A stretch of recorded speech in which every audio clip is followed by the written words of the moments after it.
말씀 보시겠습니다. 요한복음 6장 16절 말씀입니다.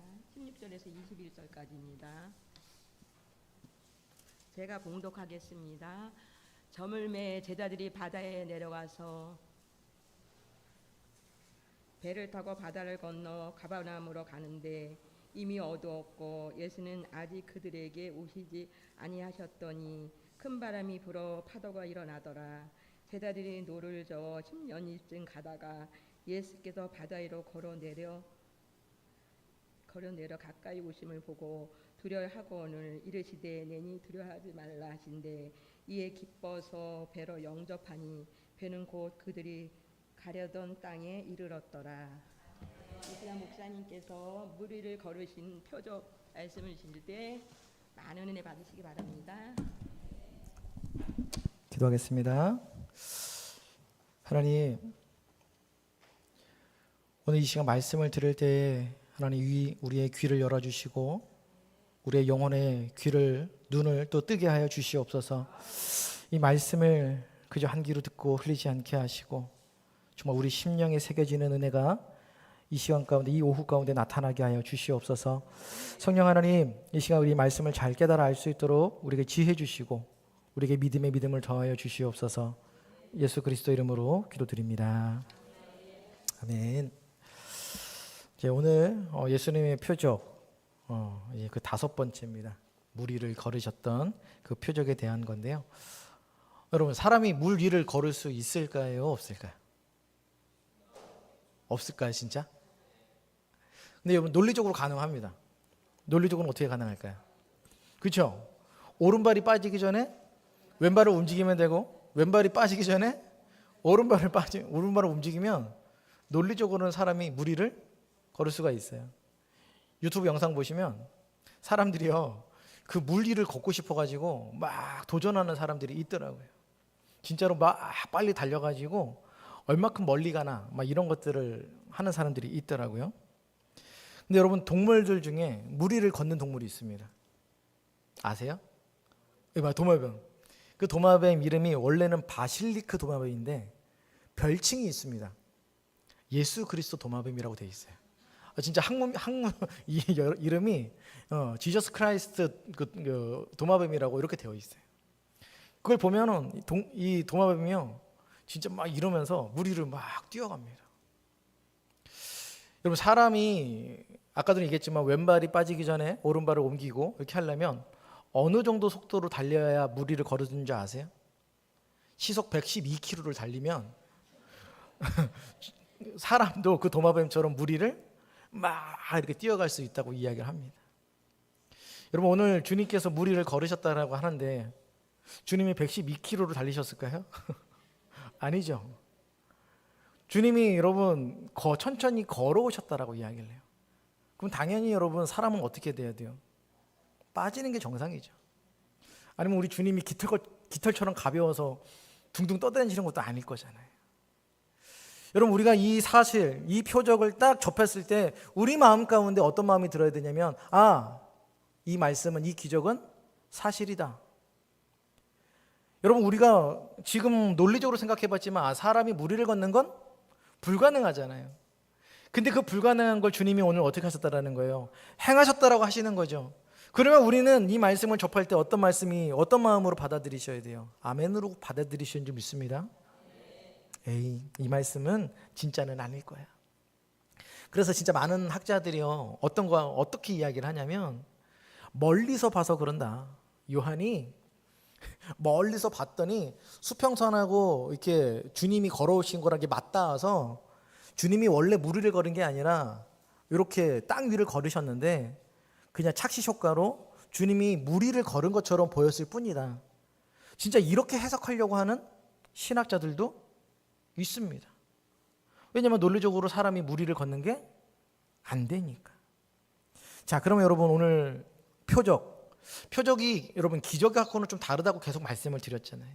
표적에는 항상 뭐가 따라붙어요? 의미가 따라붙는 거예요. 예수님께서 행하셨던 모든 기적에는 뭐가 따라붙습니까? 의미가 따라붙는 겁니다. 그러니 여러분, 우리가 기적을 바라봤을 때 기적만 보시면 안 돼요. 항상 기적과 함께 뭘 보셔야 돼요? 그렇죠. 의미를 기억하셔야 돼요. 자, 그러면 오늘 예수님께서 무리를 걸으셨다, 이 기적을 보여주셨다는 건 그 안에도 뭐가 있다라는 거예요? 의미가 있다라는 겁니다. 그러면 여러분, 예수님께서 왜 걸어오셨냐라는 거예요. 자랑하고 싶으셔서?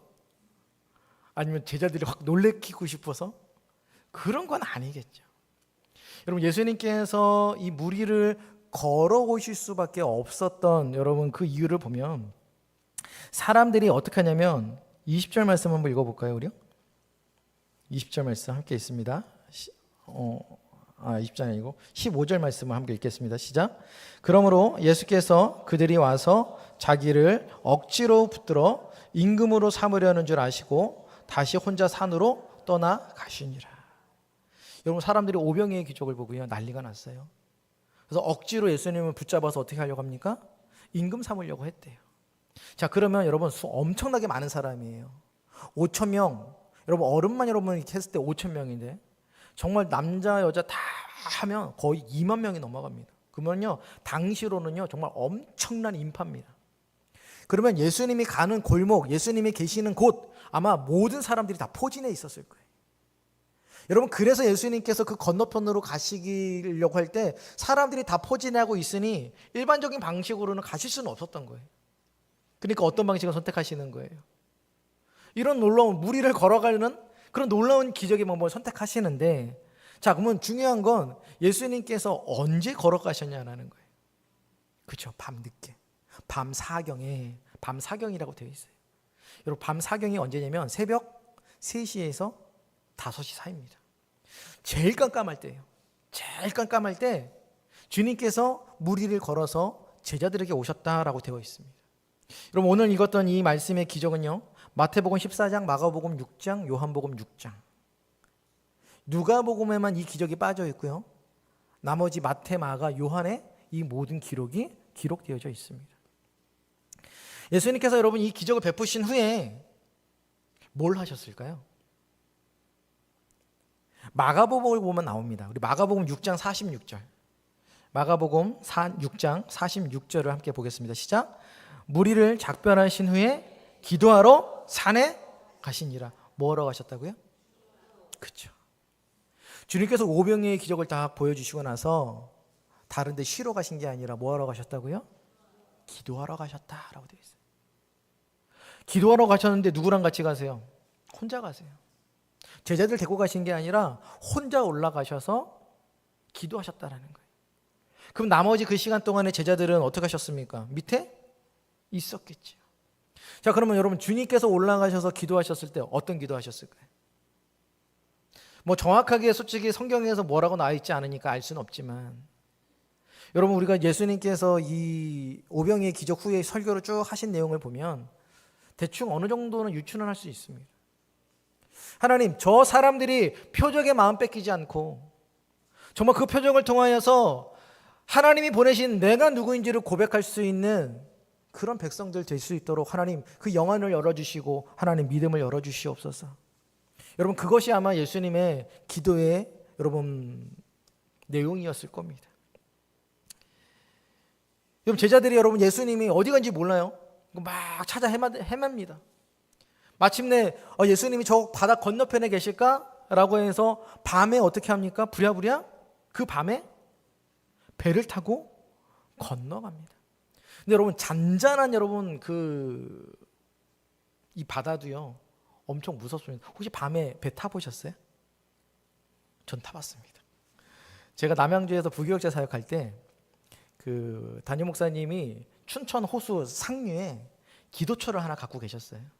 근데 거길 가려면 배를 타고 가야 돼요. 저도 조종면허는 안 땄고 무면허로 그 호수를 제가 운전하면서 막 다녔거든요. 사람들 오시면 제가 태우러 다녀야 되니까 막 제가 다녔습니다. 청년들하고 이제 거기서 수련회를 하는데 직장 다니는 청년들이 있으니까 한 청년이 늦게 온 거예요. 그러니까 밤에 제가 그 청년을 데리러 배 타고 나가는데, 야, 진짜 목사님 정말 너무너무 무섭습니다. 한 치 앞도 안 보여요. 그리고 옆에서 이 물소리가 찰랑찰랑 나는 그 소리가요, 정말 소름이 끼칠 정도로 무섭습니다. 뭐 후레쉬를 비치는데 뭐 아무것도 안 보여요. 근데 여러분 잘 생각해 보세요. 이때 후레쉬가 있습니까? 뭐가 있습니까? 있어봤자 뭐 등불 정도 하나 있었겠죠. 근데 이 사람들이 여러분, 저는 그래도 모터보트라도 한번 타고 가죠. 이 사람들은 뭐 하는 거예요? 그렇죠. 끼역 하면서 여러분 노저어 가는 거예요. 여러분 그 거리가 얼마나 멀겠습니까? 갈릴리 호수가요, 약 한 어느 정도 되냐면 한 8.5km 정도 됩니다. 그 8.5km를 여러분 노져서 간다라고 하는 건요, 엄청난 거예요. 그것도 여러분 그 깜깜한 밤에. 근데 오늘 성경을 보니까 그 캄캄한 밤에 큰 바람이 불었다. 여러분 풍랑이 파도가 막 덮치면요 더 무섭습니다. 여러분 그 가운데에 여러분 어떻게 하신 거예요? 주님이 걸어오셨어요. 여러분 주님이 그러면 그 가운데에 그러면 왜 걸어오셨냐는 거예요. 여러분 그건요 제자들의 믿음을 굳건하기 위해서 오셨다라고 하는 겁니다. 왜냐하면 여러분 이 사람들이 얼마나 지금 뭐 깜깜한 밤에 자기들끼리 막 노고져 갈 때 여러분 얼마나 소란스럽겠습니까? 어떤 사람은 그럴 거예요. 야, 이 밤에 도대체 왜 배를 타고 온 거야? 부터 시작해서 누가 오자 그랬어? 부터 시작해서 아마 엄청난 그 분란이 그 안에서 막 일어났을 거예요. 어떤 사람은 건너가자. 야, 이럴 바에는 차라리 돌아가자. 아마 별의별 소리가 다 났을 겁니다. 바로 그때 주님께서 어떻게 하시는 거예요? 걸어오셨다라고 하는 거예요. 여러분 그러면서 여러분 걸어오시자마자 여러분 여러분 제자들에게 하신 말씀이 뭐였어요? 나니까 두려워하지 마라. 여러분 그 두려움의 원인을 한번 볼까요? 여러분 뭐가 무서웠던 걸까요? 캄캄해서 안 보이는 거예요, 여러분. 대낮에 운전하고 다니는 거, 배 타고 다니는 건 그건 재밌습니다, 여러분. 근데 깜깜한 밤에 혼자서 배 타고 가는 건요 너무 무섭습니다. 우리의 인생도 마찬가지인 거예요. 여러분들의 인생이 환하게 비춰지면요 그 인생 무섭지 않습니다. 여러분들의 앞으로 1년, 2년, 3년 뒤의 삶이 보장되어 있다면 여러분들의 인생 아무도 두렵지 않습니다. 근데 우리의 인생은 어떻습니까? 보장된 게 있나요? 보장되는 거 아무것도 없어요. 지금 우리 건강하지만 진짜 여러분 하루아침에 우리 어떻게 될지 몰라요. 자녀들, 건강, 사업 하루아침에 어떻게 될지 아무도 모릅니다.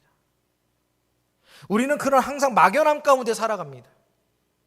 단지 인생이 그냥 날씨가 깜깜해서가 아니라 우리의 인생 자체가 그냥 깜깜한 겁니다. 그래서 사람들은요 다 두려워하고 무서워합니다. 그때 주님이 나타나셔서 우리에게 뭐라고 말씀하세요? 내니 두려워하지 마라. 아멘이십니까? 우리의 인생이 여러분 두렵지 않은 건요 내 인생이 보장되었기 때문이 아닙니다. 주님이 여러분들과 함께 하시기 때문에 여러분들의 인생이 보장된 줄 믿습니다. 주님께서 그렇게 깜깜해서 보이지 않는 두려워 떠는 그들에게 오셨다라는 거예요.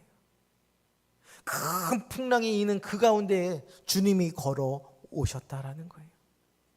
그러면서 하시는 말씀, 두려워하지 마라. 안심해라. 여러분 그러고 나서 여러분 마가복음에는요 제자들이 무서워한 이유가 또 있습니다.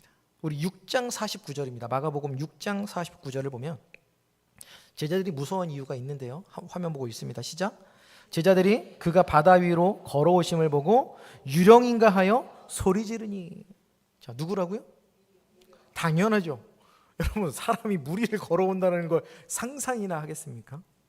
근데 여러분 사람이 물 위를 걸어와요. 그러면 당연히 뭐라고 생각할 수밖에 없어요? 귀신이라고 생각하는 거예요. 여러분 귀신 무섭습니까? 무서우세요? 여러분 귀신은 솔직히 무섭지 않습니다. 여러분 사람이 무섭죠. 여러분 깜깜한 밤에 귀신을 만나는 건 무섭지 않습니다. 깜깜한 밤에 낯선 사람을 만나는 게 무섭습니다. 여러분 귀신이 왜 안 무서운지 아세요? 귀신은 여러분들을 해할 수 없어요. 여러분 그거 정말 믿으십니까? 귀신은요 여러분들을 해할 수가 없어요. 우리 영화 같은 데 보면 귀신이 나타나가지고 막 하잖아요. 예전에 전설의 고향 보니까 그러더라고요. 어떤 사또가 너는 왜 죽였냐 그랬더니 전 죽이지 않았어요. 저보고 무서워서 사람들이 다 심장마비로 죽은 거예요. 막 이러더라고요. 여러분 귀신들은 우리를 해야 할 권세가 없습니다. 하나님께서는 귀신에게요, 사람을 해할 권세를 주시지 않았어요. 단지 귀신은 뭐 하는 겁니까? 맞아요. 겁만 주는 거예요. 근데 수많은 사람들이 그 겁만 주는 것만 봐도 어떻게 해요? 예, 겁을 먹습니다. 속된 말로 마음이 쪼는 겁니다. 여러분, 제가 이거를 말씀을 드렸어요. 사탄은요, 이거를 뭐냐면 사탄의 허세라 그러는 거예요. 사탄은 할 수 있는 게 아무것도 없어요. 예수님한테 가서 사탄이 뭐 합니까? 세 가지를 시험하잖아요. 나한테 절을 하면 이 모든 것들을 난 다 너에게 주겠다. 높은 곳에서 뛰어내려라. 이 돌 가지고 떡덩이를 만들어라. 세 가지 시험을 다 합니다. 여러분, 사탄이 정말 이 세상의 모든 것들을 우리에게 줄 수 있습니까? 절대 없습니다. 사람들이 착각하는 게 뭐냐면 마치 이 세상을요, 하나님과 사탄의 대결 구도로 생각합니다. 여러분, 하나님과 사탄이 대결할 수 있습니까? 아니에요. 대결할 수 없습니다. 그리고 많은 사람들이요, 지옥은 사탄이 관장하는데 천국은 하나님이 관장하는 곳, 이렇게 생각합니다. 여러분, 그건 오해세요. 지옥은 사탄이 관장하는 곳이 아니에요. 천국도 지옥도 다 누구의 주권 아래에 있는 겁니까? 그렇죠. 하나님의 주권 아래에 있어요. 그럼 사탄은 지옥에서 뭐 할까요? 우리랑 같이 고통받는 거예요. 사탄은 무슨 이상한 창, 삼지창 같은 거 들고 다니면서 사람들 쿡쿡 찌르고 다니는 게 아니라 그 사탄도 그 지옥에서 악인들과 함께 영원한 형벌 가운데 처해진다라고 하는 겁니다.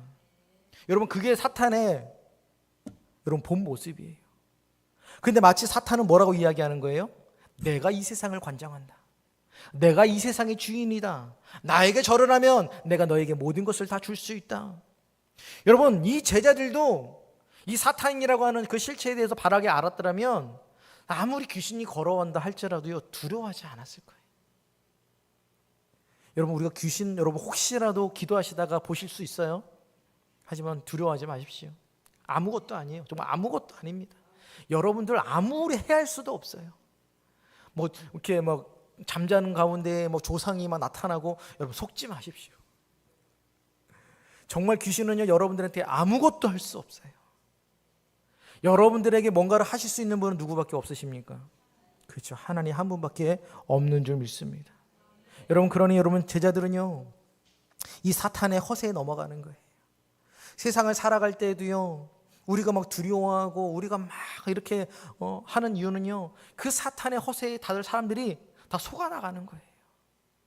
여러분, 사탄의 이야기보다 하나님의 말씀을 여러분 귀담아 들으시기를 바랍니다. 주님이 우리에게 오셔서 뭐라고 말씀하세요? 나니 두려워하지 마라.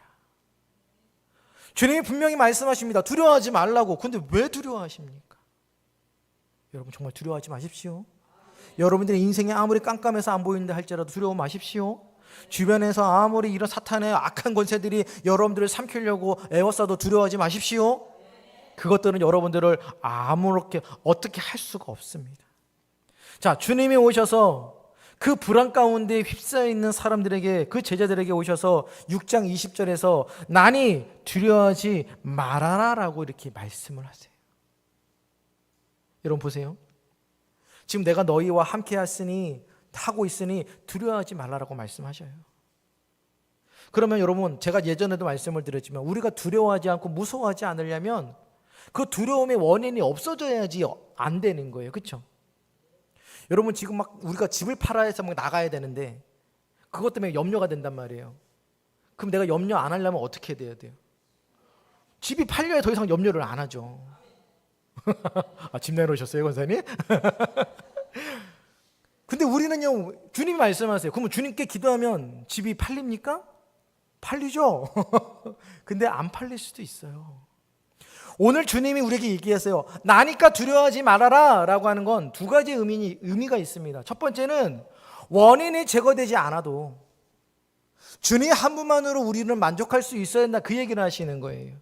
여러분, 주님이 오셨다고 해가지고 깜깜한 밤에 갑자기 환해졌습니까? 그건 아니거든요. 여전히 캄캄한 밤이었어요. 근데 여러분, 주님이 그 배에 오르시자마자 제자들이 어떻게 하십니까? 압니까? 안심하는 거예요. 여러분, 그리고 나서 뭐가 멈춰요? 바람이 멈춰요. 파도가 멈춥니다. 여러분, 주님께서 오셨다고 해가지고 깜깜한 밤이 바뀌진 않아요. 그런데 여러분, 때로는요, 주님이 오셔가지고 뭐는 없애주세요? 그 풍랑과 파도를 멈춰주세요. 그러니까 그 원인, 우리의 두려움이 되는 원인을 제거해 주실 수도 있고, 제거하지 않으시고 우리에게 평안만 주실 수도 있어요. 여러분, 우리 빌립보서 말씀 보면 우리 4장 7절 말씀인데요, 화면에도 있습니다. 빌립보서 4장 7절입니다. 시작. 그리하면 모든 지각에 뛰어난 하나님의 평강이 그리스도 예수 안에서 너희 마음과 생각을 지키시리라. 여러분, 아멘이십니까? 여러분, 기도하면 원인이 제거된다, 그렇게 말씀하시지 않고요. 기도해라. 기도하면 하나님께서 너희의 마음과 생각을 어떻게 하신다고요? 지켜주신대요. 여러분, 우리는 이 힘으로 살아가는 사람들이에요. 그러면 여러분, 맨날 하나님은 원인은 제거시켜 주지 않으시고 그럼 맨날 마음과 생각만 지켜주시는 거예요? 그렇지 않아요. 여러분, 그때가 우리의 때랑 달라서 그래요. 반드시 하나님께서 원하시는 그때에 하나님은 자신의 일들을 이루시는 줄 믿습니다. 하나님께서 폭풍이라고 하는 그 원인을 제거해 주심으로써 사람들이 어떻게 돼요? 평안해지고 안심하게 되는 거예요. 자, 그러면 여러분 보세요. 제자들이 두려워하게 되는 원인이 뭐였을 거예요? 지금 보면 표면적이긴 해요. 그렇죠? 풍랑이 일고 캄캄한 밤이고 귀신이 보였다. 이거는 그냥 표면적인 거예요. 자, 그런데 정말 제자들을 두려워하게 했던 원인은 다른 데 있다라고 하는 겁니다. 그 원인은 무엇이었을까요? 우리 마가복음 6장 52절 말씀을 함께 읽어보겠습니다. 마가복음 6장 52절입니다. 시작. 이는 그들이 그 떡 떼시던 일을 깨닫지 못하고 도리어 그 마음이 둔하여졌음이로라. 예, 여러분, 우리의 마음이 두려움이 휩싸이고 우리의 마음 가운데 불신앙이 생기고 불평이 생기고 불만이 생기는 건 표면적 이유가 있지요. 근데 그 표면적 이유를 넘어서 그 내면적 이유는 한 가지입니다. 우리 안에 뭘 기억하지 못하기 때문에요. 하나님의 말씀을 기억하지 못하기 때문에. 여러분, 불과 24시간도 지나지 않았어요. 제자들이 오병이의 기적을 맛보면서, 이야, 진짜 우리가 기다렸던 그 메시아가 이분이구나. 그걸 경험했던 게 24시간을 안 지났다고요. 여러분, 이 사람들이 보니까 이해가 안 되시죠? 야, 나라면 안 그럴 거야. 아니요, 우리도 똑같습니다, 여러분. 여러분, 우리가 말씀의 은혜를 받아도 24시간을 못 넘어가요. 어쩌면 여러분, 저 문을 나서시면서 오늘 했던 오전 말씀, 오후 말씀 여기 본당에다 다 내려놓고 가실 수도 있어요. 그런데 여러분, 우리가 말씀을 다 내려놓고 가잖아요. 그리고 저 밖에 나가서 내 마음대로 막 살잖아요. 어떤 일이 일어납니까? 이런 일이 일어나는 거예요. 깜깜한 밤이, 풍랑이 있는 파도가, 사탄의 허세가 나한테 다가오면 우리는 금세 겁을 먹는 거예요. 왜요? 하나님의 말씀을 기억하지 못하거든요. 그렇게 캄캄한 밤이 오고 파다고 일고 유령의 이 사탄의 허세가 왔을 때 말씀을 기억해야 말씀으로 물리치는데 말씀이 기억나지 않아요. 그러니 사람들은 뭐 할 수밖에 없어요? 두려워 떨 수밖에 없는 겁니다. 여러분, 그러니 제가 계속 말씀을 드리지만 여러분, 하나님의 말씀을요, 제발 여러분 한 귀로 듣고 한 귀에 흘리지 않으셨으면 좋겠습니다. 말씀을 기억하시고 또 기억하시고 정말로 내가 맛있는 음식을 먹는 것처럼, 그 맛있는 음식을 바라는 것처럼 하나님의 말씀을 사모하시기를 바랍니다. 여러분, 주님이 이 제자들을 도와주시러 오셨던 그 시간이 언제였어요? 새벽 3, 4시예요. 한참 지나고 있을 때 오신 거예요. 곧바로 오시면 참 좋은데 곧바로 오시지 않고 한참 제자들이 자기네 마음대로 헛발질하고 있을 때 그때 오시는 거예요. 여러분, 우리의 인생도 그래요. 주님이 여러분 내 옆에 없다고 생각하잖아요. 사람들이 어떻게 행동합니까? 내 멋대로 행동하는 거예요. 내 마음대로 행동하는 거예요. 내 멋대로 막 행동하다 보니까, 이것저것 하다 보니까 안 돼요. 두려움만 엄습합니다. 그때 주님이 우리에게 오셔서 뭐라 그러세요? 나니 안심해라.